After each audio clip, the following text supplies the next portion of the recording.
নিজেকে বড় মনে করা এটা শয়তানের অ্যাটিটিউড। বিশ্বাসীরা কখনো নিজেকে বড় মনে করে না, তারা কখনো অ্যারোগ্যান্ট অ্যাটিটিউডের হতে পারে না। কারণ আল্লাহ রাসূল সাল্লাল্লাহু আলাইহি ওয়াসাল্লাম আমাদেরকে শিখিয়েছেন, আল্লাহুম্মা জাআল ফি আইনি সাগীরা ওয়া ফি আ'ইউনিন নাসি কাবীরা।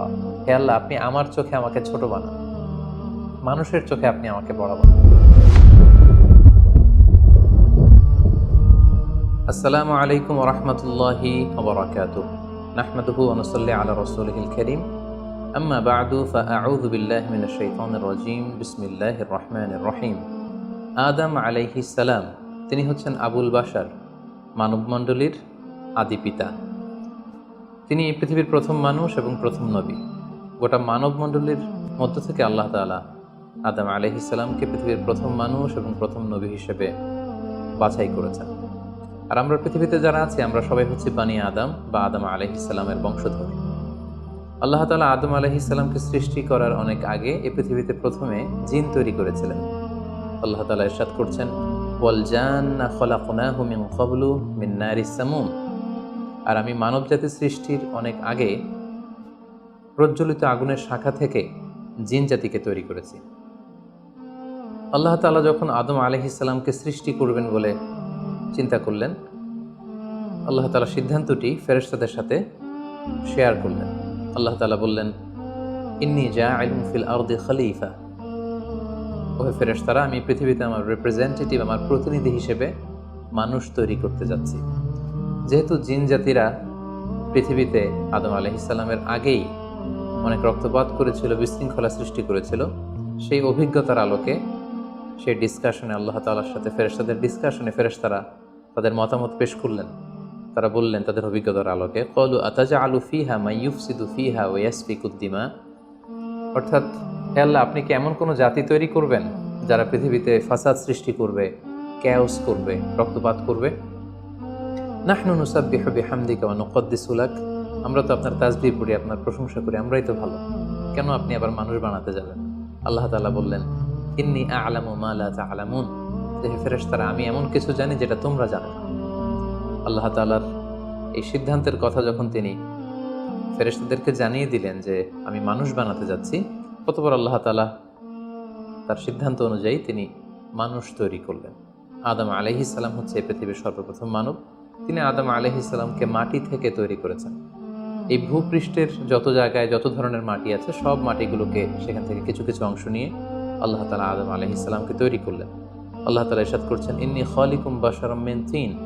নিশ্চয় আমি মানব জাতিকে মাটি থেকে তৈরি করেছি। এজন্য বলা হয়ে থাকে মাটির মানুষ, বা আদম হচ্ছে মাটির তৈরি।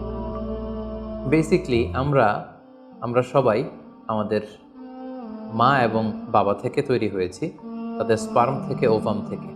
যেহেতু মানুষের এই বীর্য বা স্পার্মটি আমাদের খাবার দাবারের একটা শক্তিরস বা নির্যাস, এবং আমাদের খাবার দাবার ফলমূল এগুলো আসে বেসিকলি মাটি থেকে, সেই দিকে ইঙ্গিত করে আমাদেরকে বলা হয় যে আমরাও হচ্ছি মাটির তৈরি। আদম আলাইহিস সালামকে আল্লাহ তাআলা সরাসরি মাটি থেকে তৈরি করলেন, এবং এই সৃষ্টি প্রক্রিয়ার তিনটি ধাপ ছিল। প্রথমত আল্লাহ তাআলা মাটিগুলোকে এঁটেল মাটিতে রূপ দিলেন, যেটাকে কোরআন বলেছে তিনুন লাজিব। তারপর সেই এঁটেল মাটিতে আল্লাহ তাআলা বৃষ্টি বর্ষণ করলেন, ফলে সেটা হয়ে গেল হামাইম মাসনুন, মানে কাদামাটি। এরপর কাদামাটির সে দলা দিয়ে আল্লাহ তাআলা সেখানে হিট দিলেন, প্রচণ্ড তাপ দিলেন। তাপ দিয়ে সেই মাটির দলাটিকে তিনি বানালেন সলসলিন কাল ফখর, ঠনঠনে পোড়া মাটি। এবং সেই ঠনঠনে পোড়া মাটির যে কাঠামো, আল্লাহ তাআলা আদম আলাইহিস সালামের স্ট্রাকচার দিলেন, কাঠামো দিলেন, এবং সেই কাঠামোর ভেতরে আল্লাহ তাআলা রূহের ফুৎকার দিলেন। আল্লাহ বললেন, ফাইদা সাওয়াইতুহু ওয়া নাফাখতু ফীহি মির রূহি। যখন আমি আদমকে তৈরি করলাম, তখন then I breathed into him my spirit. আমি তার ভেতরে আমার রূহের ফুৎকার দিলাম। ফলে আদম আলাইহিস সালাম জীবিত মানুষ হিসেবে সর্বপ্রথম আবির্ভূত হল। আমরা যদি সহিহ বুখারীর দিকে তাকাই, তাহলে দেখব যে সহিহ বুখারীতে সাইয়েদনা আদম আলাইহিস সালামকে যখন আল্লাহ তাআলা তার আকৃতি দিয়েছেন, অবয়ব দিয়েছিলেন, তার হাইট কত ছিল, কত লম্বা তিনি ছিলেন, সে ব্যাপারে সহিহ বুখারীতে এসেছে, ওয়াকানা তুলহু সিত্তুনা যিরাআন। 60 বিঘত তিনি লম্বা ছিলেন। আমাদের হাতের এই কনুই থেকে আঙ্গুল পর্যন্ত এই জায়গাটিকে বলা হয় 1 বিঘত। সেই হিসেবে তিনি ছিলেন 60 বিঘত লম্বা, 60 কিউবিট। এবং সহিহ মুসলিমের একটি বর্ণনা থেকে আমরা জানতে পারি জুমার দিন আল্লাহ তাআলা আদম আলাইহিস সালামকে তৈরি করেছিলেন। ইয়াউমুল জুমআতি ফিহি খুলিকা আদম। জুমার দিনে আল্লাহ তাআলা আদম আলাইহিস সালামের সৃষ্টি প্রক্রিয়া এটাকে তিনি সম্পন্ন করেছেন। আদম আলাইহিস সালামকে তৈরি করার পরে আল্লাহ তাআলা ফেরেশতাদেরকে এবং আদম আলাইহিস সালামকে একসাথে করে একটি মক টেস্ট নিলেন। সেখানে আল্লাহ তাআলা তাদের সবাইকে কিছু শব্দের নাম শিক্ষা দিলেন এবং আদম আলাইহিস সালামকে ফেরেশতাদের সামনে এনে ফেরেশতাদেরকে আল্লাহ তাআলা বললেন যে এগুলোর নাম যদি তোমরা আমাকে বলতে পারো তাহলে বলো। আল্লাহ তাআলা বললেন আম্বিউনি বিআসমাই হাউলাই ইন কুনতুম সাদিকিন। ফেরেশতাদেরকে প্রথমে প্রশ্ন করা হলো, বলো তো এগুলোর নাম কি? ফেরেশতারা উত্তর করতে পারলেন না। অতঃপর আদম আলাইহিস সালামকে লক্ষ্য করে আল্লাহ যখন বললেন ইয়া আদম আম্বিহুম বিআসমাইহিম, হে আদম তুমি এই জিনিসগুলোর নাম সবাইকে শুনিয়ে দাও। ফালাম্মা আম্বাআহুম বিআসমাইহিম, আদম আলাইহিস সালাম যখন একটার পর একটা সবগুলো জিনিসের নামকরণ করে ফেলতে পারলেন, সবগুলো জিনিসের নাম বলতে পারলেন, ক্বালা আলাম আকুল লাকুম ইন্নী আ'লামু গায়বাস সামাওয়াতি ওয়াল আরদ। আল্লাহ তাআলা ফেরেশতাদেরকে বললেন, আমি কি তোমাদেরকে বলিনি যে আমি আকাশ জমিনের গায়েবের সমস্ত বিষয়ের ধারক এবং বাহক, সব বিষয়ের জ্ঞান আমার কাছে আছে। সো আদমকে আমি এমন কিছু স্পেশাল ফিচার দিয়ে তৈরি করেছি যেগুলো অ্যাঞ্জেলদের মধ্যে ল্যাকিংস ছিল, ফলে ফেরেশতারা সেগুলো জানার পরেও সেগুলোর নাম আল্লাহ তাআলাকে রিপিট করে বলে শোনাতে পারেনি। কিন্তু আদম আলাইহিস সালাম সবগুলো জিনিসের নাম একটার পর একটা তিনি বলে ফেলতে পারলেন। এবং এ থেকে প্রমাণিত হয় যে আল্লাহ তাআলা এখানে ফেরেশতাদের অপারগতা এবং আদম আলাইহিস সালামের শ্রেষ্ঠত্বের প্রমাণ তিনি এখানে স্থাপন করলেন। অনেকে প্রশ্ন করে থাকে যে আল্লাহ তাআলা আদম আলাইহিস সালামকে স্পেশালি এই জিনিসগুলোর নাম শিক্ষা দিয়েছিলেন, ফলে আদম আলাইহিস সালাম বলতে পেরেছেন, কিন্তু ফেরেশতাদেরকে তো এই জিনিসগুলোর নাম শিক্ষা দেওয়া হয়নি। সো তারা কি করে বলবে? কোরআনের কোথাও এটা সুস্পষ্ট বলা হয়নি যে আল্লাহ তাআলা যখন এই জিনিসগুলোর নাম শিক্ষা দিচ্ছিলেন তখন আলাদা করে আদম আলাইহিস সালামকে শিক্ষা দিচ্ছিলেন। বরং এমনও হতে পারে যে শেখানোর প্রক্রিয়াটি যখন চলছিল তখন ফেরেশতা এবং আদম তারা সকলেই উপস্থিত ছিল, কিন্তু আদম আলাইহিস সালামকে আল্লাহ তাআলা এমন কিছু মানবিক বৈশিষ্ট্য স্পেশাল ফিচার দিয়ে তৈরি করেছেন যার ফলে তিনি এগুলোর উত্তর করতে পেরেছিলেন। কিন্তু ফেরেশতাদের মধ্যে ওই বিষয়গুলো না থাকার কারণে ফেরেশতারা সেগুলোর উত্তর করতে পারেনি। ফেরেশতাদের সামনে আদম আলাইহিস সালামের শ্রেষ্ঠত্বের প্রমাণ হওয়ার পরে আল্লাহ তাআলা সকল ফেরেশতাদেরকে আদেশ করলেন যে তোমরা আদম আলাইহিস সালামকে একটা সম্মানসূচক সেজদা দাও, যেটাকে অনারারি প্রোস্ট্রেশন বলে। আল্লাহ তাআলা বললেন উসজুদু লি আদম ফাসাজাদু ইল্লা ইবলিস আবা ওয়াস্তাকবারা ওয়া কানা মিনাল কাফিরিন। আল্লাহ তাআলা আদেশ দেওয়ার সাথে সাথেই সকল ফেরেশতারা সেজদা দিল। আসলে এই সেজদাটা কেমন ছিল আমরা জানি না। আমরা সাধারণত রুকু করলে we just bow down our head just little bit, আমরা আমাদের মাথা একটু নিচু করি। আমরা যখন সেজদা দেই আমরা আমাদের কপাল মাটিতে ছুঁয়ে দেই, এটা হচ্ছে আমাদের সেজদা। কিন্তু ফেরেশতাদের সেজদা আসলে আদতে কেমন ছিল আমরা জানি না। এজন্য ফেরেশতাদের কোনো বিষয়, জিনদের কোনো বিষয়, এটা যদি আমরা আমাদের মতো করে কল্পনা করি এটা ভুল হবে। বরং যেভাবে সেজদা দেওয়ার দরকার ছিল ফেরেশতারা ঠিক সেভাবেই আদম আলাইহিস সালামকে সেজদা দিয়েছেন। কিন্তু এই সেজদাটি ইবাদতের সেজদা নয়, কারণ ইবাদত হিসেবে সেজদা দেওয়া যাবে শুধুমাত্র কেবলমাত্র আল্লাহ তাআলাকে। এই সেজদাটি ছিল সম্মানসূচক সেজদা, অনারারি প্রোস্ট্রেশন। ফাসাজাদু ইল্লা ইবলিস, আল্লাহ তাআলা আদেশ দেওয়ার সাথে সাথে সকল ফেরেশতারা সেজদা দিল ইবলিস ছাড়া। আবা ওয়াস্তাকবারা ওয়া কানা মিনাল কাফিরিন, সে সেজদা দিতে অস্বীকৃতি জানালো, ফলে সে কাফেরদের অন্তর্ভুক্ত হয়ে গেল। এখন প্রশ্ন হচ্ছে হু ইজ দিস ইবলিস? ইবলিস কে? এতক্ষণ পর্যন্ত আমরা আল্লাহ তাআলার সাথে ফেরেশতাদের ডিসকাশন, শেয়ারিং শুনেছি। আদম আলাইহিস সালামকে হঠাৎ করে সৃষ্টি করলেন, কিন্তু নাও এ নিউ ক্যারেক্টার অ্যাপিয়ার্ড, নতুন একটি ক্যারেক্টার চলে এসেছে, সেটা হচ্ছে ইবলিস। ইবলিস হচ্ছে এক মহাজ্ঞানী সত্তা, যে হচ্ছে কানা মিনাল জিন। কোরআন আমাদেরকে কনফার্ম করেছে কানা মিনাল জিন্নি ফাফাসাকা আন আমরি রাব্বি। ইবলিস বা শয়তান বেসিক্যালি জিন জাতির অন্তর্গত। আমরা আমাদের আদম আলাইহিস সালামের আলোচনার শুরুতেই বলেছি যে আল্লাহ তাআলা মানব সৃষ্টির আগে এই পৃথিবীতে জিন তৈরি করেছিলেন। ইবলিস হচ্ছে সেই জিনের অন্তর্গত। সে ইবাদতে এত বেশি পরিশ্রমী ছিল, সে বেশি বেশি ইবাদত করতে করতে আল্লাহ তাআলার প্রিয় সত্তায়, প্রিয় ভাজনে পরিণত হয়েছে। ফলে আল্লাহ তাআলা তার স্ট্যাটাসকে অনেক হাই করে দিয়েছেন এবং ফেরেশতাদের সাথে থাকবার সুযোগ করে দিয়েছিলেন। তাকে আল্লাহ তাআলা এতটাই সম্মান দিয়েছিলেন, সে চাইলেই আল্লাহ তাআলার সাথে সরাসরি কথা বলতে পারত। কিন্তু আল্লাহ তাআলা যখন আদম আলাইহিস সালামকে সেজদা দেওয়ার আদেশ করলেন, সবাই সেজদা দিল ইবলিস ছাড়া। আল্লাহ তাআলা এ পর্যায়ে ইবলিসকে জিজ্ঞেস করলেন মা মানাআকা আল্লা তাসজুদা ইয আমারতুক, হে ইবলিস, কিসে তোমাকে বাধা দিল সেজদা দিতে? কেন তুমি সেজদা দিলে না? সবাই যেখানে সেজদা দিল, তুমি কেন সেজদা দিলে না? ইবলিস তখন উত্তরে বলল, আনা খায়রুম মিনহু খলাকতানি মিন নার ওয়া খলাকতাহু মিন তিন। আমি আদমের চাইতে শ্রেষ্ঠ। সে আল্লাহর সাথে আর্গুমেন্ট দিতে শুরু করলো, লজিক দিতে শুরু করলো। সে যদি অন্তত এতটুকু বলতো যে আল্লাহ, আপনি কেন আমাকে সেজদা দিতে বলছেন, আমি এটার সিগনিফিকেন্স, এটার কারণ জানতে চাই, অথবা আল্লাহ আমি ভুল করে ফেলেছি, আপনি আমাকে ক্ষমা করুন, এর কোনোটাই না করে সে আল্লাহর সাথে আর্গুমেন্ট দিতে লাগলো। আর্গুমেন্টেটিভ একটা অ্যাটিটিউড তার মধ্যে গ্রো করলো। সে বলল, খলাকতানি মিন নার ওয়া খলাকতাহু মিন তিন। আপনি আমাকে সৃষ্টি করেছেন আগুন থেকে, আদমকে সৃষ্টি করেছেন মাটি থেকে। আগুন হচ্ছে ঊর্ধ্বমুখী, আগুনের লেলিহান শিখা দাউ দাউ করে উপরের দিকে উঠতে থাকে, আর মাটির চাকা ঢিলা, ছেড়ে দিলে নিচে পড়ে যায়। সো ঊর্ধ্বমুখী কোনো জিনিস তো নিম্নমুখী কোনো জিনিসের কাছে নত হতে পারে না, আমি কেন সেজদা দেব? সে যখন আল্লাহ তাআলার কাছে এইভাবে যুক্তিতর্ক স্থাপন করলো, আল্লাহ তাআলা তার র্যাঙ্কিংকে নষ্ট করে দিলেন। আল্লাহ বললেন যে তুমি বিতাড়িত, অভিশপ্ত, লাঞ্ছিত এবং ধিক্কৃত। আল্লাহ তাআলা তার যে হাই র্যাঙ্ক এবং স্ট্যাটাস, সেই পদমর্যাদা, তাকে পদমর্যাদাচ্যুত করা হলো। ফলে সে তার আগের অবস্থানে আর থাকলো না। সে আল্লাহ তাআলাকে এবার বলতে আরম্ভ করলো, ক্বালা আনজিরনি ইলা ইয়াউমি ইউবআসুন, হে আল্লাহ, এত বছর আমি ইবাদত করার পরে আপনার প্রিয় ভাজন হলাম, কিন্তু শুধু আদমকে সম্মানসূচক সেজদা প্রদর্শন না করার কারণে আপনি আমার স্ট্যাটাসকে নামিয়ে দিলেন, আপনি আমাকে ধিক্কৃত, অভিশপ্ত বলে ঘোষণা করলেন। তাহলে আমি আপনার কাছে একটা জিনিস চাই, সেটা হচ্ছে আনজিরনি ইলা ইয়াউমি ইউবআসুন, আপনি আমাকে কিয়ামত পর্যন্ত হায়াত দিন, যাতে আমি কিয়ামত পর্যন্ত বেঁচে থাকতে পারি।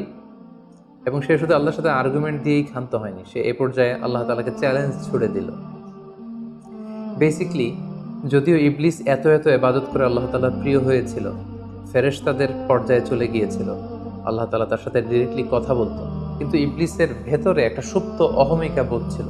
আল্লাহ তাআলা চেয়েছেন এই ইনসিডেন্টের মধ্য দিয়ে সেই সুপ্ত অহমিকা বোধটা প্রকাশ করে দিতে। ইবলিস ভাবতো যে কেউ আমাকে ছাড়িয়ে যেতে পারবে না, আমি সবার চাইতে শ্রেষ্ঠ। সে বলেছিল, আনা খায়রুম মিনহু, আমি তার চেয়ে শ্রেষ্ঠ। তার ভেতরে যে সুপ্ত অহমিকা বোধ, এই যে অ্যারোগ্যান্স, এই যে ইগোইস্টিক সমস্যা, আল্লাহ তাআলা চেয়েছেন এই ঘটনার অবতারণা ঘটিয়ে ইবলিসের ভেতরকার এই অহমিকা বোধকে প্রকাশ করে দিতে, এবং সেটাই ঘটেছে। এবার সে আল্লাহ তাআলাকে চ্যালেঞ্জ দিয়ে বলল যে আল্লাহ, আপনি আমাকে কিয়ামত পর্যন্ত হায়াত দিন, লা আকউদান্না লাহুম সিরাতাকাল মুস্তাকিম, আপনার এই আদম সন্তান, বনি আদমের যারা পৃথিবীতে আসবে, তারা কি করে জান্নাতে যায় সেটা আমি দেখে নেব। আমি সিরাতুল মুস্তাকিমের সামনে বসে থাকবো, যাতে করে তারা সরল সঠিক পথ পেতে না পারে, তারা যাতে সত্যের পথে থাকতে না পারে। আমি তাদেরকে সুম্মা লাআতিয়ান্নাহুম মিন বাইনি আইদিহিম ওয়া মিন খালফিহিম ওয়া আন আইমানিহিম ওয়া আন শামাইলিহিম, সামনে থেকে, পেছন থেকে, ডান দিক দিয়ে, বাঁ দিক দিয়ে, সব দিক দিয়ে আমি তাদেরকে কুমন্ত্রণা দিব, ধোঁকা দিব, টেম্পটেশন দিব, হুইসপারিং করব। ওয়ালা তাজিদু আকসারাহুম শাকিরিন, আপনি তাদেরকে শুকরগুজার, কৃতজ্ঞ বান্দাদের অন্তর্ভুক্ত পাবেন না। আল্লাহ তাআলা বললেন, লামান তাবিআকা মিনহুম লাআমলাআন্না জাহান্নামা মিনকুম আজমাইন, তুমি আমাকে চ্যালেঞ্জ দিচ্ছ, ঠিক আছে, আমিও তোমার চ্যালেঞ্জ নিলাম, চ্যালেঞ্জ অ্যাকসেপ্টেড। তোমাকে এবং তোমাকে যারা ফলো করবে, ফলোয়ারদেরকে, তাদের সবাইকে দিয়ে আমি জাহান্নামকে পরিপূর্ণ করব।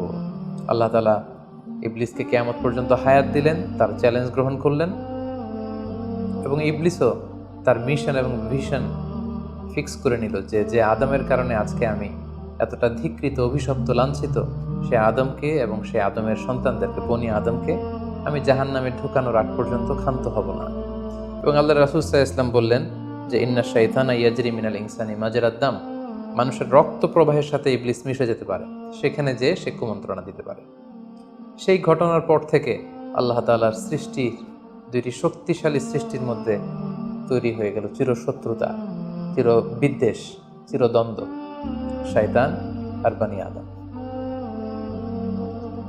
আদম আলাইহিস সালামকে যখন সেজদা করতে বলা হলো, সবাই সেজদা করলো, কিন্তু ইবলিস সেজদা করলো না। এই ঘটনার পর আদম আলাইহিস সালাম কেমন যেন একটু একাকিত্ব এবং অস্থিরতা ফিল করতে লাগলেন, লোনলিনেস, কারণ তার কোনো সাথী নেই, সঙ্গী নেই, প্রতিবেশী নেই, বন্ধু নেই, বান্ধব নেই, কেউ নেই। মানুষ হিসেবে তিনি কেবল একা, বড়ই একা। তার এই অস্থিরতা, তার এই একাকিত্ব, তার এই লোনলিনেসকে আল্লাহ তাআলা বুঝতে পেরে তার একজন সঙ্গিনী তৈরি করলেন। তিনি হচ্ছেন হাওয়া আলাইহিস সালাম, এই পৃথিবীর প্রথম মানবী। এবং আল্লাহ তাআলা বললেন ওয়াজআলা মিনহা যাওজাহা লিয়াসকুনা ইলাইহা। আল্লাহ তাআলা তার থেকেই তার একজন সাথী, তার সঙ্গিনী তৈরি করলেন, যার সান্নিধ্যে যে স্থির হতে পারে, সে প্রশান্তি পেতে পারে। অন্যত্র আল্লাহ তাআলা বলছেন খালাকা মিনহা যাওজাহা ওয়া বাসসা মিনহুমা রিজালান কাসীরান ওয়া নিসাআ। আল্লাহ তাআলা আদমের মধ্য থেকেই তার সাথীকে বা তার জোড়াকে অর্থাৎ হাওয়াকে তিনি তৈরি করলেন, এবং এই আদম আর হাওয়া থেকে গোটা বিশ্বের সকল মানব মণ্ডলীকে তিনি তৈরি করেছেন। আদম আলাইহিস সালামের কোন জায়গা থেকে হাওয়া আলাইহিস সালামকে তৈরি করা হয়েছে? সহিহ বুখারীতে এসেছে খুলিকনা মিন তিলা, পাঁজরের হাড় থেকে। আদম আলাইহিস সালামের বাম পাঁজরের উপর দিকের পাকা হাড় থেকে আল্লাহ তাআলা হাওয়া আলাইহিস সালামকে তৈরি করেছেন। হাওয়া শব্দটি এসেছে আরবি শব্দ হাই থেকে। হাই মানে জীবিত, প্রাণবন্ত। যেহেতু জীবন্ত আদম থেকে ওনাকে সৃষ্টি করা হয়েছে, তাই তাকে হাওয়া বলা হয়। অথবা আদম আলাইহিস সালাম হাওয়া আলাইহিস সালামের সঙ্গ পেলেই তিনি উজ্জীবিত হয়ে ওঠেন, প্রাণোচ্ছল হয়ে ওঠেন, এজন্য ওনাকে হাওয়া বলা হয়। তাহলে পৃথিবীর প্রথম মানবী হাওয়া আলাইহিস সালামকে আল্লাহ তাআলা আদম আলাইহিস সালামের নিঃসঙ্গতা, একাকিত্ব এবং লোনলিনেস যে ফিলিংটা, এটা দূর করার জন্য তার একজন সঙ্গী তিনি ঠিক করে দিলেন, আদম এবং হাওয়া। ইংরেজিতে বলা হয় অ্যাডাম অ্যান্ড ইভ। এবং আল্লাহ তাআলা তাদের দুজনকে জান্নাতে থাকবার পারমিশন দিলেন। আল্লাহ তাআলা বললেন ওয়াকুলনা ইয়া আদম উসকুন আনতা ওয়া যাওজুকাল জান্নাহ। আদম, তুমি আর তোমার স্ত্রী বা তোমার সঙ্গিনী দুজনে মিলে জান্নাতে থাকো। তবে এক্ষেত্রে কিছু ডুজ অ্যান্ড ডোন্টস আছে, কিছু ওয়ার্নিং আছে, কিছু প্রিকশন আছে। সেটা হচ্ছে ওয়াকুলা মিনহা রাগাদান হাইসু শিইতুমা। এই বাগানে, এই জান্নাতের যেখান থেকে মনে যায় তৃপ্তি সহকারে তোমরা উভয়ে খাও, কিন্তু ওয়ালা তাকরাবা হাযিহি শাজারাতা ফাতাকুনা মিনাল যালিমিন। জান্নাতের যেখান থেকে মনে চায় তোমরা খেতে পারো, পান করতে পারো, ঘুরে বেড়াতে পারো, আনন্দ উৎসব করতে পারো, কিন্তু ওয়ালা তাকরাবা হাযিহি শাজারা, এই গাছের ফল খাবে না। Be aware of this tree, এই গাছের কাছেও যাবে না। যদি যাও, যদি খাও, তাহলে ফাতাকুনা মিনাল যালিমিন, তোমরা জালিমদের অন্তর্ভুক্ত হয়ে যাবে। তাহলে আল্লাহ তাআলা আদম এবং হাওয়াকে জান্নাতে থাকার সুযোগ দিলেন। সেখানে কি করা যাবে, কি করা যাবে না সেটা বাতলে দিলেন, ডুজ অ্যান্ড ডোন্টস দিলেন এবং ওয়ার্নিং দিয়ে দিলেন। কিন্তু তারপর যেটা ঘটলো সেটা হচ্ছে, আমরা জানি যে ইবলিস কিন্তু তার মিশন এবং ভিশনকে ফিক্স করে নিয়েছে যে সে আদমকে গুমরাহ করেই ছাড়বে, ধোঁকা দিয়েই ছাড়বে। এবং সে অনুপাতে সে সামহাও জান্নাতে ঢুকে আদম এবং হাওয়া আলাইহিস সালামকে উইসপারিং করে, টেম্পটেশন দিয়ে, কুমন্ত্রণা দিয়ে তাদেরকে বিভ্রান্ত করে ফেলল। কোরআন বলছে ফাওয়াসওয়াসা লাহুমা শাইতান লিইউবদিয়া লাহুমা মা উরিয়া আনহুমা মিন সাওআতিহিমা। শয়তান তাদের দুজনকে টেম্পটেশন দিয়ে, কুমন্ত্রণা দিয়ে ধোঁকার মধ্যে ফেলে দিল। শয়তান এসে বলল, আমাকে আল্লাহ সৃষ্টি করেছেন অনেক আগে, তোমাদেরকে সৃষ্টি করার আগে আল্লাহ তাআলা আমাদেরকে জানিয়েছিলেন যে তোমাকে এবং হাওয়াকে আল্লাহ তাআলা এই জান্নাতে রাখতে চান না, তোমাদের দুজনকে আল্লাহ পৃথিবীতে পাঠিয়ে দিতে চান। কারণ এখানে তারাই থাকতে পারবে যারা ফেরেশতা, তোমরা ফেরেশতা নও। আর এখানে পার্মানেন্টলি থাকার জন্য, রেসিডেন্সিয়াল পারমিটের জন্য একটা জিনিস লাগে, সেটা হচ্ছে ওই গাছের ফল খেতে হয়। যারা ওই গাছের ফল খেয়ে ফেলবে তারা এখানকার চিরকালীন বাসিন্দা হয়ে যাবে, তারা কখনো পৃথিবীতে যাওয়া লাগবে না। তো এই জন্য আল্লাহ তাআলা তোমাদেরকে ফল খেতে নিষেধ করেছেন ওই গাছে। তোমরা যদি ওই গাছের ফল খেয়ে ফেলো তাহলে তোমরা এখানকার চিরস্থায়ী অধিবাসী হয়ে যাবে। কোনোভাবেই আল্লাহ তাআলা তোমাদেরকে এখান থেকে তাড়াতে পারবেন না। কিন্তু আল্লাহ তাআলা চাইছেন তোমাদেরকে এখান থেকে তাড়িয়ে পৃথিবীতে পাঠিয়ে দিবেন। আমি তোমাদেরকে কসম করে বলছি, আমি তোমাদের ওয়েল উইশার, শুভাকাঙ্ক্ষী। শয়তান বলল যে ওয়াকাসামাহুমা ইন্নী লাকুমা মিনান নাসিহিন, নিশ্চয় আমি তোমাদের জন্য শুভাকাঙ্ক্ষী, তোমরা আমার কথা শোনো। যদি এখানে আরামে দিনাতিপাত করতে চাও তাহলে তোমরা এই ফল খাও, ফলে তোমাদেরকে আর কোথাও যাওয়া লাগবে না। আদম আলাইহিস সালাম আল্লাহ তাআলার সে দেয়ার ডুজ অ্যান্ড ডোন্টস, সে ওয়ার্নিং এর কথা ভুলে তিনি এবং তার স্ত্রী ওই নিষিদ্ধ ফল থেকে খাওয়া শুরু করলেন। এবং খাওয়ার সাথে সাথেই ফালাম্মা যাকা শাজারাতা বাদাত লাহুমা সাওআতুহুমা ওয়া তাফিকা ইয়াখসিফানি আলাইহিমা মিন ওয়ারাকিল জান্নাহ। ওই নিষিদ্ধ গাছের ফল খাওয়ার সাথে সাথেই আদম আলাইহিস সালাম এবং হাওয়া আলাইহিস সালামের গায়ে যে জান্নাতি পোশাক ছিল, অটোমেটিক্যালি সেই পোশাক খুলে পড়তে আরম্ভ করলো। ওনারা উলঙ্গ হয়ে যেতে লাগলেন। তড়িঘড়ি করে ওনারা জান্নাতের বিভিন্ন পাতা এনে বিভিন্ন লতা পাতা এনে ওনাদের প্রাইভেটকে ওনারা ঢাকলেন, এবং তখনই ওনারা বুঝতে পারলেন আমরা কি করলাম, আমরা তো মহাভুল করে ফেলেছি, আমরা তো আল্লাহ তাআলার আদেশকে অমান্য করেছি।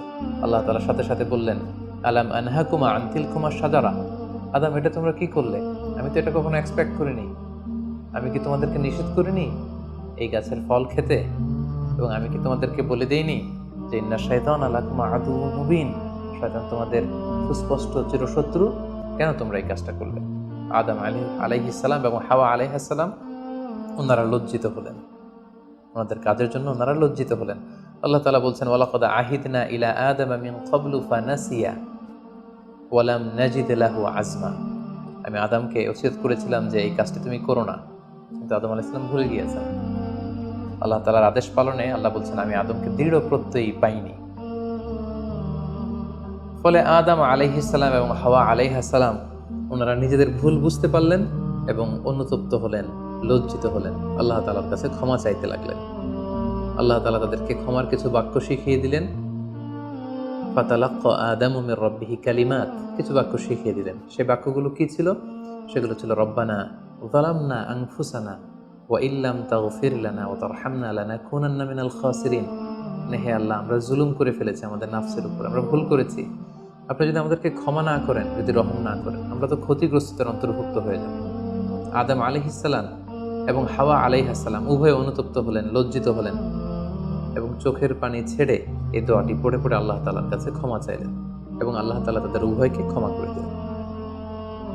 এবার আল্লাহ তাআলা তাদের দুজনকে বললেন, যেহেতু তোমরা আমার আদেশকে মান্য করতে পারোনি, সেজন্য তোমাদেরকে পৃথিবীতে চলে যেতে হবে। ইহবিতু বা'দুকুম লিবা'দিন আদু, তোমাদেরকে পৃথিবীতে নামিয়ে দেয়া হলো।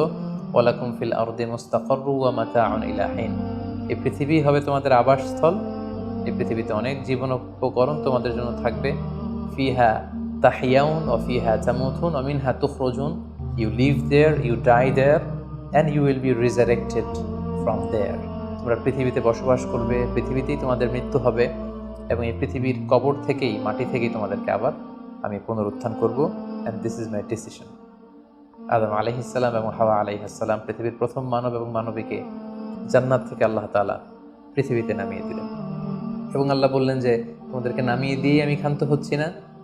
ফাইম্মা ইয়াতিয়ান্নাকুম মিন্নি হুদান, আমার গাইডেন্স তোমাদের কাছে আসবে। ফামান তাবিআ হুদায়া ফালা ইয়াযিল্লু ওয়ালা ইয়াশকা, আমার দেয়া পথ নির্দেশিকা এবং গাইডেন্স যারা মেনে চলবে তারা কখনো পথভ্রান্ত হবে না, তারা কখনো গোমরা হবে না। অতঃপর আল্লাহ তাআলা তাদের দুজনকে পৃথিবীতে নামিয়ে দিলেন। আদম এবং হাওয়া কোথায় নামিয়ে দিলেন এ ব্যাপারে ঐতিহাসিকদের মধ্যে মতভেদ পাওয়া যায়। কিছু কিছু ঐতিহাসিকগণ বলেন যে আদম আলাইহিস সালামকে মক্কা এবং তায়েফের মাঝখানে দাহনা নামক একটা জায়গা আল্লাহ নামিয়ে দিয়েছেন। কোনো কোনো বর্ণনা মতে পাওয়া যায় যে আদম আলাইহিস সালামকে আল্লাহ তাআলা ইন্ডিয়ান সাবকন্টিনেন্টে শ্রীলঙ্কার সিংহাল নামক একটা জায়গায় পাঠিয়েছেন, এবং তারা সেখানে অ্যাডামস পিক নামে একটি পাহাড়ের কথা বলে থাকেন, যেখানে আদম আলাইহিস সালামের ফুটপ্রিন্ট বা পায়ের ছাপ সংরক্ষিত আছে বলে অনেক ঐতিহাসিকগণ মত প্রকাশ করেছেন।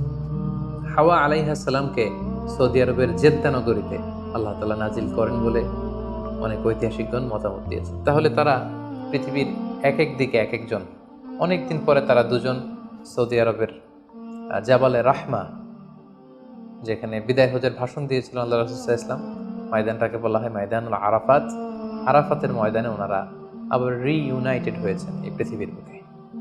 সম্মানিত, শুধু এ পর্যায়ে আমরা জানবো how was the life of Adam and Eve on earth. এই পৃথিবীতে আদম আলাইহিস সালাম এবং হাওয়া আলাইহিস সালামের একেবারে পৃথিবীর শুরুর দিকের জীবন পরিক্রমাটা কেমন ছিল, হাউ ওয়াজ দেয়ার লাইফ, কিভাবে তারা তাদের জীবন অতিবাহিত করেছেন। আমরা জানি যে তাদের দুজনের মাধ্যমেই হিউম্যান হিস্ট্রি শুরু হয়েছিল, মানব ইতিহাস।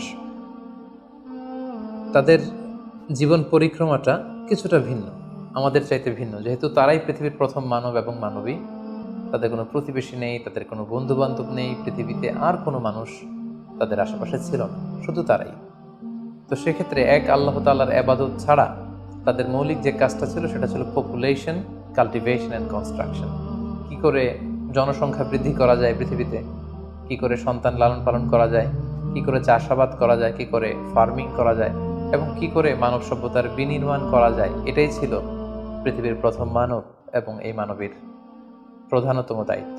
যেহেতু ওনারা যদি নতুন প্রজন্ম তৈরি না করেন, ওনারা যদি চাষাবাদ না করেন, ওনারা যদি সভ্যতা বিনির্মাণ না করেন, তাহলে পৃথিবীতে মানব সভ্যতা টিকে থাকবে না। ফলে মৌলিক আবাদতের পাশাপাশি এগুলোই ছিল ওনাদের কাজ।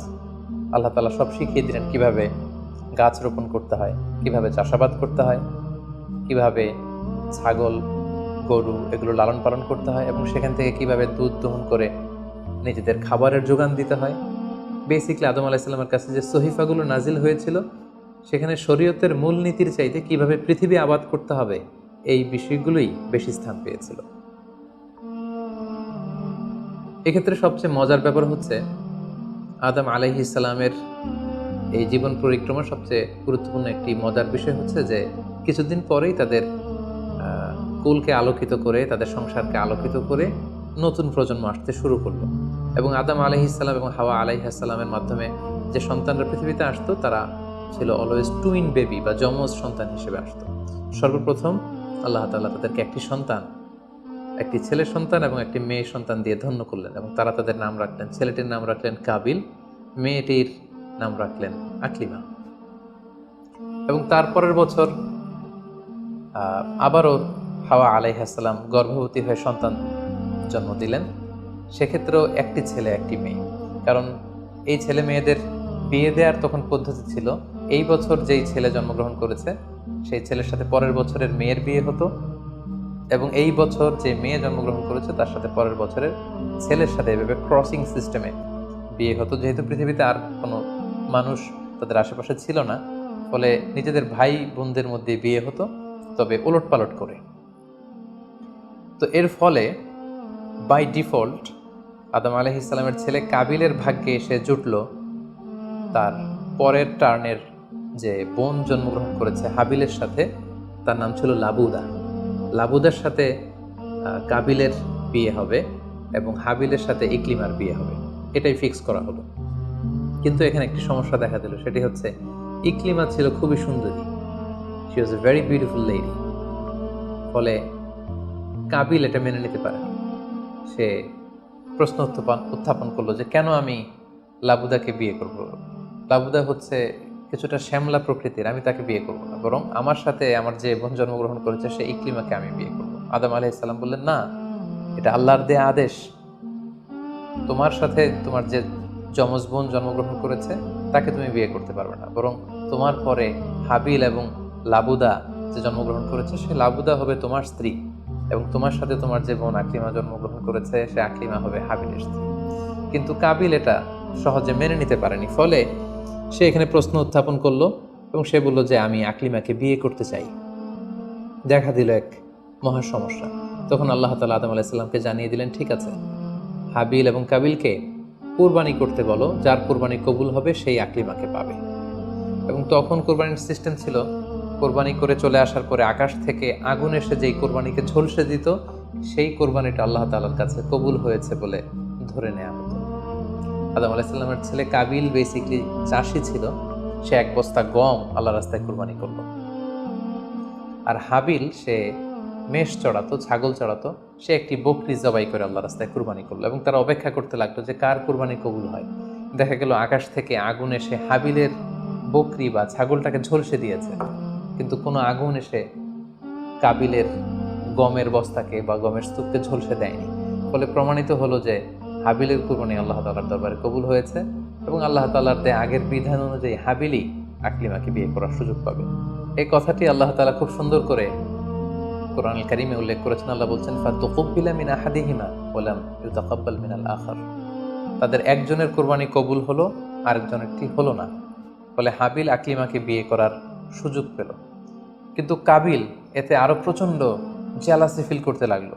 সে হিংসায় জ্বলে পুড়ে অত্যন্ত রেগে গিয়ে বলল, লা আক্তুলান্নাক, হাবিল আমি তোমাকে হত্যা করব, তোমাকে হত্যা করে হলেও আমার সুন্দরী বোন আকলিমাকে আমি ছিনিয়ে নিব। তখন হাবিল বলতে লাগলো যে লাইম বাসাত্তা ইলাইয়া ইয়াদাকা লিতাকতুলানি মা আনা বিবাসিতি ইয়াদি ইলাইকা লিআকতুলাক। অর্থাৎ, হে কাবিল, তুমি যদি আমাকে হত্যা করতে অগ্রগামী হও, হাত বাড়াও, আমি আমার হাতকে বাড়াবো না তোমাকে আঘাত করার জন্য।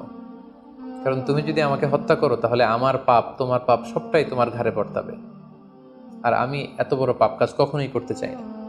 কাবিল এই কথাতেও ক্ষান্ত না হয়ে সে হত্যা করতে উদ্যত হলো এবং সে তার কথা মতো তার ভাই হাবিলের উপর চড়াও হয়ে আক্রমণ করে তার আপন ভাই হাবিলকে সে হত্যা করে ফেলল। কোরআন বলল ফাকাতালা ফাসবাহা মিনাল খাসিরিন, কাবিল হাবিলকে হত্যা করে ফেলল। প্রতিহিংসার অনলে জ্বলে পুড়ে শয়তানের কুমন্ত্রণায় পৃথিবীর প্রথম হত্যাকাণ্ড, the first murder ever in the world, পৃথিবীর প্রথম হত্যাকাণ্ড সংঘটিত হলো।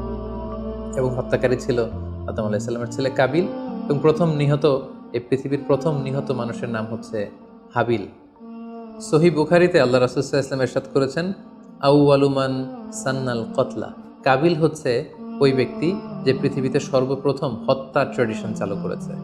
কাবিলের আগে কেউই পৃথিবীতে হত্যাকাণ্ড ঘটায়নি, ফলে হাবিল হচ্ছে পৃথিবীর প্রথম শহীদ বা প্রথম নিহত মানুষ। এবং কাবিল যেহেতু এই হত্যার ট্র্যাডিশন করেছে, এই মার্ডারের ট্র্যাডিশন করেছে, ফলে পৃথিবীতে যারাই এই বিচার বহির্ভূত হত্যা বা অন্যায়ভাবে কাউকে হত্যাকাণ্ডের সাথে জড়িত হবে তার একটি পার্সেন্টেজ গুণা কিয়ামত পর্যন্ত কাবিলের ভাগেও এটি যেতে থাকবে। এখন যে মজার ব্যাপারটি ঘটেছে সেটি হচ্ছে, কাবিল যখন হাবিলকে আক্রমণ করেছে, হাবিলকে নিহত করেছে, হত্যা করেছে, হত্যা করার পরে হাবিল লাশ হয়ে শুয়ে রইল। কারণ কাবিল যখন হাবিলকে আক্রমণ করেছে, হাবিলের গা থেকে যখন ব্লিডিং হয়েছে, সে ছটফট ছটফট করতে করতে এক পর্যায়ে মারা গেল। কিন্তু মারা যাওয়া কাকে বলে এটাও পৃথিবীর কেউ জানতো না। কাবিল নিজেও বুঝতে পারেনি যে এইভাবে আমি আঘাত করলে হাবিল এইভাবে মরে যাবে, তার ব্লিডিং হবে। মৃত্যু কি এটা তারা জানে না, কারণ এই পর্যন্ত এই পৃথিবীতে কেউ তো মারা যায়নি। ফলে সে দেখলো যে কিছুক্ষণ আগে আমার ভাই হাবিল আমার সাথে কথা বলছিল, এখন হাবিল আর কথা বলে না, চুপ করে শুয়ে আছে, নড়ে না চড়ে না। কাবিল তার ভাইকে কাঁধে নিয়ে ঘুরতে লাগলো। কি করবে, সে কথা বলে না কেন? কারণ এটা যে মৃত্যু, দিস ইজ দ্য ডেথ, এটা তাদের জানা ছিল না। এবং তার ভাইয়ের লাশকে সে কি করবে সে নিজে বুঝতে পারছিল না। তখন হাবিলকে শিক্ষা দেওয়ার জন্য আল্লাহ তাআলা একটি কাককে পাঠালেন। ফাবাআসাল্লাহু গুরাবান ইয়াবহাসু ফিল আরদি লিউরিয়াহু কাইফা ইউয়ারি সাওআতা আখি। দুটি কাক এসে একটি কাক আর একটি কাককে হত্যা করলো, এবং হত্যাকারী কাকটি তার ঠোঁট দিয়ে তার পা দিয়ে মাটি খুঁড়ে গর্ত করে সেই গর্তের ভেতরে মৃত কাকটিকে ফেলে আবার মাটি দিয়ে ঢেকে ফেললো। এই দৃশ্যটি হাবিল দেখে বুঝতে পারলো যে কাবিল দেখে বুঝতে পারলো আমাকেও একই কাজ করতে হবে। কাবিল তখন মাটি খুঁড়ে তার ভাই হাবিলকে মাটি চাপা দিয়ে পৃথিবীর প্রথম ফিউনারাল বা বারিফাইং এর যে সিস্টেম, কবর দেওয়ার যে প্রক্রিয়া, এটা তিনি সারলেন। আদম আলাইহিস সালাম তখন চলে গিয়েছিলেন মক্কায় কাবা নির্মাণের কাজে বা হজের কাজে। সেখান থেকে ফিরে এসে এই ঘটনা শুনে তিনি অত্যন্ত দুঃখ পেলেন। তিনি কাবিলকে ভর্ৎসনা করলেন এবং আদম আলাইহিস সালামের সন্তান সন্ততি সবাইকে ডেকে তিনি নাসিহত করলেন, এক আল্লাহর আদেশ মেনে নেওয়ার জন্য তিনি সবাইকে আহ্বান জানালেন। হাবিলের পরবর্তীতে আল্লাহ তাআলা ইওয়াদান আন হাবিলের পরিবর্তে তিনি শীস আলাইহিস সালামকে আদম আলাইহিস সালামের ছেলে হিসেবে পৃথিবীতে দান করলেন। হাওয়া আলাইহিস সালামের কোল জুড়ে পৃথিবীতে আসলো শীস, এবং তার সাথে তার টুইন বোন হাজুরা পৃথিবীতে আসলো। এবং আদম আলাইহিস সালামের পরে শীস আলাইহিস সালামকে আল্লাহ তাআলা নবী হিসেবে সিলেক্ট করলেন। এবং সহিহ ইবনে হিব্বানের একটি বর্ণনা এসেছে, যদি বর্ণনাটি দুর্বল, যে শীস আলাইহিস সালামের কাছে আল্লাহ তাআলা 50টি সহিফা নাজিল করেছিলেন। দেখতে দেখতে আদম আলাইহিস সালাম তার জীবনের 1000 বছর পূর্ণ করলেন। তিনি বয়োবৃদ্ধ হয়ে আসলেন এবং তার এই নবুয়তির দায়িত্ব আল্লাহ তাআলা শীস আলাইহিস সালামের কাঁধে দেওয়ার পরে আদম আলাইহিস সালামের পৃথিবী থেকে বিদায় নিলেন। কোথায় তাকে কবর দেওয়া হয়েছে? ঐতিহাসিকদের মধ্যে একাধিক মত পাওয়া যায়। কোনো কোনো বর্ণনা মতে ওনাকে মক্কাতে কবরস্থ করা হয়েছে, কোনো কোনো ঐতিহাসিক বর্ণনা মতে ওনাকে বাইতুল মাকদাসে কবরস্থ করা হয়েছে। আর ঠিক এভাবেই পৃথিবীর প্রথম মানব এবং প্রথম নবী আদম আলাইহিস সালাম এই পৃথিবী থেকে বিদায় নিয়ে পরপারে পাড়ি জমালেন। সম্মানিত সুধী, আদম আলাইহিস সালামের এই জীবনী থেকে আমাদের জন্য কি শিক্ষা?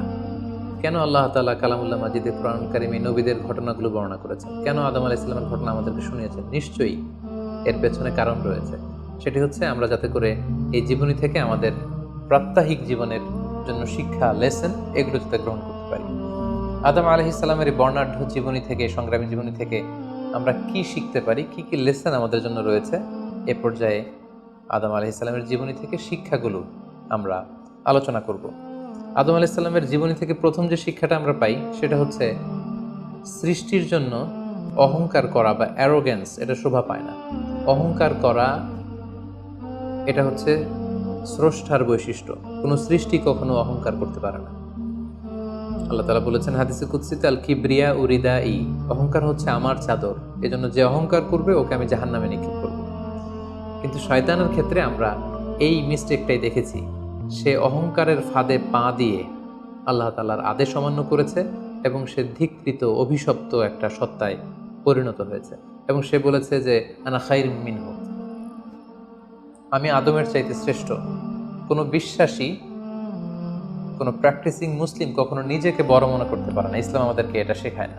নিজেকে বড় মনে করা এটা হচ্ছে শয়তানের স্বভাব, যেটা আমরা আদম আলাইহিস সালাম এবং শয়তানের যে ঘটনা ইনসিডেন্ট সেখান থেকে আমরা জানতে পারলাম। নিজেকে বড় মনে করা এটা শয়তানের অ্যাটিটিউড। বিশ্বাসীরা কখনো নিজেকে বড় মনে করে না, তারা কখনো অ্যারোগ্যান্ট অ্যাটিটিউডের হতে পারে না।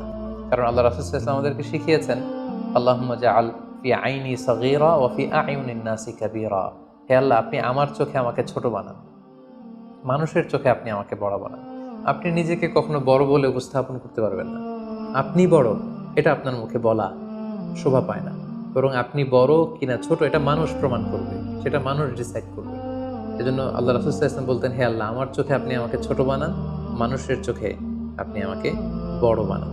তাহলে আদম আলাইহিস সালাম এবং ইবলিসের এই ঘটনা থেকে আমরা প্রথম যে শিক্ষাটা পাই সেটা হচ্ছে আমরা যেন কখনো আমাদের অন্তরে অহমিকা বোধ লালন না করি, আমরা যেন এই ইগোইস্টিক সমস্যাতে না ভুগি, আমরা কখনো যেন অহংকারী না হই, বরং আমরা যেন বিনয়ী হতে পারি। বিনয়ী বান্দাদেরকে আল্লাহ তাআলা পছন্দ করেন। নিজেকে বড় মনে করা এটা হচ্ছে শয়তানের স্বভাব, এবং সে নিজেকে বড় মনে করেই চির অভিশপ্ত হিসেবে চিহ্নিত হয়েছে। আদম আলাইহিস সালামের ঘটনা থেকে আরও একটি শিক্ষা আমরা যেটি পাই সেটি হচ্ছে শয়তানের প্রথম মিশন ছিল মানুষের দেহ থেকে পোশাক খুলে ফেলা। আই রিপিট, আমি আবারও বলছি, মানুষের দেহ থেকে পোশাক খুলে ফেলা, নগ্নতা বা অশ্লীলতা, এটা হচ্ছে শয়তানের প্রধান হাতিয়ার। আমরা এই ঘটনা থেকে জেনেছি যে আদম আলাইহিস সালাম এবং হাওয়া আলাইহিস সালাম তারা যখন ওই নিষিদ্ধ গাছ থেকে ভক্ষণ করলেন, তারা যখন নিষিদ্ধ ফলটি খেয়ে ফেললেন, সাথে সাথে জান্নাতের পোশাক তাদের দেহ থেকে খুলে পড়ে গিয়েছে। এবং কেন আদম আলাইহিস সালাম এবং হাওয়া আলাইহিস সালামকে শয়তান ওয়াসওয়াসা দিয়েছিল? সূরা আরাফে আল্লাহ বলছেন, লিউরিয়াহুমা সাওআতিহিমা, যাতে করে তাদের প্রাইভেট, তাদের লজ্জাস্থান প্রকাশিত হয়ে পড়ে। তাহলে আমরা এই ঘটনা থেকে আরও যে শিক্ষাটি পাই সেটি হচ্ছে নগ্নতা এবং অশ্লীলতা হচ্ছে শয়তানের প্রধান হাতিয়ার। বর্তমানে আমরা সেটাই দেখতে পাচ্ছি যে শয়তান আমাদের পোশাককে খাটো করতে চাচ্ছে। দিনকে দিন আমাদের পোশাকের ধরন এমন হতে যাচ্ছে, বিশেষ করে আমাদের বোনদের বা নারীদের পোশাকের দিকে যদি আমরা তাকাই, এটা ছোট হতে হতে এমন একটা পর্যায়ে চলে যাচ্ছে, এর মাধ্যমে কিন্তু এই নিউডিটি বা নগ্নতা এবং অশ্লীলতার ছড়াছড়ি আমাদের সমাজে খুব বেড়ে গিয়েছে। এবং এটা ছিল শয়তানের প্রধান হাতিয়ার। আমাদের আদি পিতা এবং আদি মাতাকে এই নগ্নতা এবং অশ্লীলতার মাধ্যমেই, তাদের দেহ থেকে পোশাক খোলার মাধ্যমে কিন্তু শয়তান প্রথম তার শত্রুতা প্রকাশ করতে পেরেছিল। এবং কারা আসলে আমাদের শত্রু, কে আমার শত্রু, কে আমার বন্ধু, এটা আমাদেরকে জানতে হবে। আল্লাহ তাআলা খুব সুস্পষ্টভাবে কোরআনে বলেছেন যে ইন্নাহু লাকুম আদুউম মুবিন, তোমরা শয়তানের পদাঙ্ক অনুসরণ করো না, কারণ শয়তান হচ্ছে তোমাদের সুস্পষ্ট শত্রু। সো কে আমার বন্ধু, কে আমার শত্রু, এ ব্যাপারে যেন আমরা সুস্পষ্ট একটি ধারণা পেতে পারি, এই জন্য কোরআন আমাদেরকে জানিয়েছে শয়তান হচ্ছে আমাদের প্রকাশ্য শত্রু। আদম আলাইহিস সালামের এই স্টোরি থেকে আমরা আরও একটি শিক্ষা পাই, সেটা হচ্ছে আল্লাহ তাআলা যখন জান্নাতে আদম এবং হাওয়া আলাইহিস সালামকে থাকার সুযোগ দিলেন, আল্লাহ বললেন ওয়ালা তাকরাবা হাযিহিশ শাজারা, খবরদার যেটা মনে চায় খাও, কিন্তু ওই গাছের কাছেও যেও না। আল্লাহ তাআলা কিন্তু বলেননি ওই গাছের ফল খেও না, আল্লাহ বলেছেন কাছেও যেও না। এটা একটা কোরআনিক টার্ম, কাছেও যাওয়া যাবে না। ফল খাওয়া তো দূর কি বাত, ওই গাছের ফল খাওয়া তো অনেক পরের কথা, আগে কাছে গেলেই না ফল খাওয়া না খাওয়ার প্রসঙ্গটা আসে। এজন্য আল্লাহ তাআলা সাবধান করে বলে দিয়েছিলেন কাছেও যেও না। এটা কোরআনের একটা টার্ম। অশ্লীলতার ব্যাপারে যখন আল্লাহ আমাদেরকে সাবধান করেছেন, আল্লাহ বলেছেন ওয়ালা তাকরাবুজ জিনা, অশ্লীলতার কাছেও যেও না। যেখানে আল্লাহ তাআলা আমাদেরকে শেখাচ্ছেন যে কাছেও যেও না, কিন্তু আমরা আমাদের দেশে কাছে আসার গল্পের নাম কিন্তু এখন শুনছি। আমরা মোস্ট রিসেন্টলি কিছু বছর আগে ক্লোজ আপ ওয়ানের কাছে আসার দুর্দান্ত সব গল্প নিয়ে তারা কিছু প্রোগ্রাম করেছিলেন, সেখানে তরুণ তরুণীদেরকে খুব বেশি কাছে আসার জন্য তারা একে অপরের কাছে আসা, লাভ স্টোরিগুলো শেয়ার করা, এগুলো তারা প্রমোট করেছে। কিন্তু তার বিপরীতে কোরআনিক পয়েন্টস অফ ভিউ যদি আমরা দেখি, সেখানে কিন্তু আমরা ভিন্ন কনসেপশন দেখতে পাই। সেখানে কোরআন আমাদেরকে বলেছে যে কাছেও যাওয়া যাবে না, তোমরা কাছেও যেও না। সো এই বিষয়টি যেন আমরা মনে রাখবার চেষ্টা করি।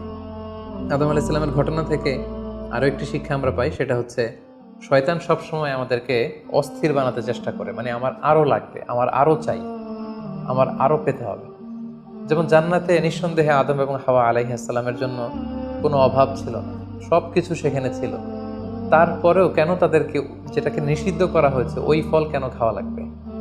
শয়তান এসে সেই কাজটাই করেছে। শয়তান বোঝাতে যাচ্ছে তোমাদের আরও লাগবে, আরও।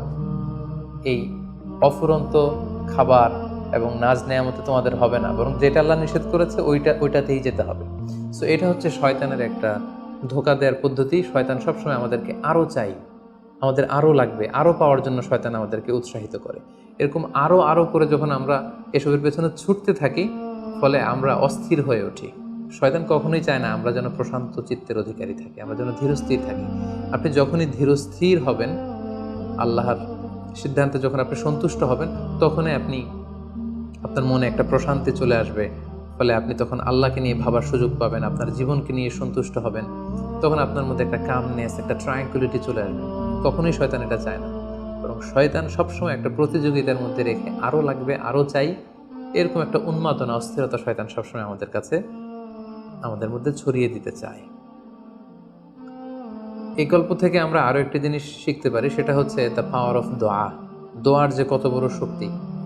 একটু খেয়াল করে দেখুন যে আল্লাহ তাআলা শয়তানের দোয়াও কিন্তু ফিরিয়ে দেয়নি, কিন্তু আমরা অল্পতে নিরাশ হয়ে যাই। শয়তান বলেছিল, আল্লাহ তুমি আমাকে চিরকাল বেঁচে থাকার সুযোগ দাও, লম্বা হায়াত দাও। আল্লাহ এই দোয়া কবুল করলেন। শয়তান বললেন, আল্লাহ আমি ডানে বায়ে সামনে পেছনে সব দিক থেকে যেন আদম এবং হাওয়াকে, মানুষকে কুমন্ত্রণা দিতে পারি, তুমি সুযোগ দাও। আল্লাহ সুযোগ দিলেন, আল্লাহ দোয়া কবুল করলেন। শয়তান বলল, আল্লাহ আমি যেন মানুষের শিরায় উপশিরায় রক্তের প্রবাহের ভেতরে ঢুকে যেন আমি টেম্পটেশন দিতে পারি। আল্লাহ তাআলা এটাও কবুল করলো। তো যে আল্লাহ তাআলা শয়তানের দোয়া কবুল করে ফেলতে পারেন, সে আল্লাহ তাআলাকে আমাদের দোয়া কবুল করবেন না? অবশ্যই করবেন। তো সেক্ষেত্রে দোয়ার মতো দোয়া করতে হবে। সিনসিয়ার দোয়া ইজ লাইক এ মিজাইল। আপনি যদি সিনসিয়ারলি দোয়া করেন, এটা মিজাইলের মতো। মিজাইল হামলা করলে যেমনি লক্ষ্যবস্তুতে যে ভেদ করে, তেমনি দোয়ার মতো যদি দোয়া করা যায়, চাওয়ার মতো যদি আল্লাহ তাআলার কাছে চাওয়া যায়, সেই দোয়াটাও আল্লাহ তাআলা কবুল করবেন। দোয়া ইটস অ্যান আর্ট, এটা একটা শিল্প। কেমন করে চাইতে হয়, কেমন করে দোয়া করতে হয়, সেটাও জানতে হয়। সো আমরা যখন আল্লাহ তাআলার কাছে চাইবো, আমরা যেন খুব সিনসিয়ারলি চাই। 5 নাম্বার যেই শিক্ষাটি আমরা পাই, সেটা হচ্ছে রিপেন্টেন্স, অনুতপ্ত হওয়া। শয়তানও আল্লাহর আদেশ অমান্য করেছে, আদম আলাইহিস সালামও আদেশ অমান্য করেছে। আল্লাহ বলেছেন সেজদা দাও, শয়তান সেজদা না দিয়ে আদেশ অমান্য করলো।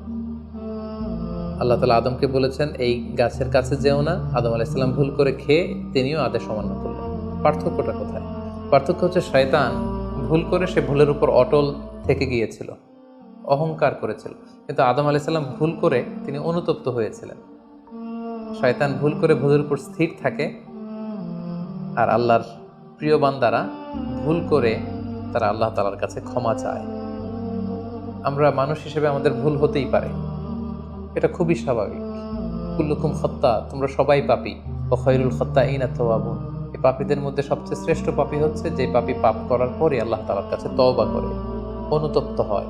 অনুতপ্ত বান্দার চোখের পানির যে কত পাওয়ার, জাহান্নামের আগুন কোনো কিছু দিয়ে নেভানো সম্ভব না, কিন্তু অনুতপ্ত বান্দার চোখের পানি দিয়ে জাহান্নামের আগুন নিভে যায়। একজন বান্দা যখন ভুল করে, পাপ করে, ভুল বুঝতে পেরে অনুতপ্ত হয়ে চোখের পানি ছাড়ে, তার চোখের পানি চোখ বেয়ে, তার নাকের ডগা বেয়ে মাটিতে পড়ার আগেই আল্লাহ অনুতপ্ত বান্দার সব গুনাহ মাফ করে দেন। তাই আমরা যেন আল্লাহ তাআলার কাছে অনুতপ্ত হতে পারি। শয়তান আল্লাহকে সেদিন চ্যালেঞ্জ দিয়ে বলেছিল, আল্লাহ আমি দেখে নেব কি করে তুমি তোমার বান্দাদেরকে জান্নাতে ঢুকাও। আল্লাহ তাআলা বললেন, চ্যালেঞ্জ অ্যাকসেপ্টেড, তোমার চ্যালেঞ্জকে আমিও গ্রহণ করলাম। তুমি আজীবন আমার বান্দাদেরকে ধোঁকা দিবে, কিন্তু আমার বান্দা যখন অনুতপ্ত হয়ে চোখের পানি ছেড়ে ক্ষমা চাইবে, আমি জীবনের সব গুনাহ মাফ করে দেব। সো অনুতপ্ত হয়ে আল্লাহর কাছে চাওয়ার এই সুযোগকে যেন আমরা নষ্ট না করি। আমরা যেন ভুল করলে আল্লাহ তাআলার কাছে ক্ষমা চাই, আমরা যেন তাওবা করে ফিরে আসি। 6 নম্বর যে শিক্ষাটি আমরা আদম আলাইহিস সালামের গল্প থেকে পাই সেটা হচ্ছে our life is full of struggle. আমাদের জীবনটা হচ্ছে খুবই স্ট্রাগল করে এই জীবনটাকে লিড করতে হয়। এখানে অনেক ইফোর্ট দিতে হয়। দুনিয়াকে বলা হয় দারুল আসবাব, পরিশ্রম করে লড়াই করে নিজের অবস্থানকে এখানে জানান দিতে হয়। প্রতিকূল পরিবেশে কিভাবে আপনি টিকে থাকবেন, দুর্যোগ মোকাবেলা করে কিভাবে আপনি টিকে থাকবেন, সেটার শিক্ষা কিন্তু এই পৃথিবীতে আছে। যেমন আদম আলাইহিসসালাম, হাওয়া আলাইহিসসালাম যখন পৃথিবীতে এসেছেন তাদের জন্য সব কিছু যে একেবারে প্রিপেয়ার্ড ছিল ব্যাপারটি এমন নয়। ওনাদেরকে কষ্ট করতে হয়েছে, ওনাদেরকে চাষাবাদ করতে হয়েছে, মেষ পালন করতে হয়েছে, গাছ রোপণ করতে হয়েছে, ঝড় ঝঞ্ঝা বন্যা, এই প্রতিকূল পরিবেশে তাদেরকে টিকে থাকার লড়াই করতে হয়েছে। ফলে এই পৃথিবীতে টিকে থাকতে হলে লড়াই করতে হয়, সংগ্রাম করতে হয়। এই জীবনটা হচ্ছে সংগ্রামময় একটা জীবন। ফলে আদম আলাইহিস সালামের এই সংগ্রামী জীবন থেকে আমরা এটাও বুঝতে পারি যে এখানে আমাদেরকে টিকে থাকার জন্য লড়াই করে করে নিজের অস্তিত্বের জানান দিতে হবে।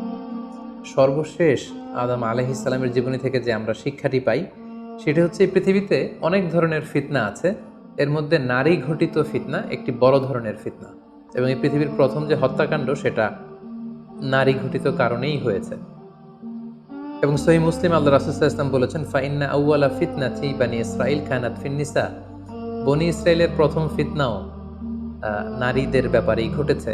এবং আল্লাহ রাসূল বলেছেন, আমার পরে তোমাদের জন্য নারীদের ফিতনার চাইতে বড় কোনো ফিতনা আমি রেখে যাইনি। ফলে এই নারী ঘটিত ফিতনা থেকে আমাদেরকে সাবধান থাকতে হবে।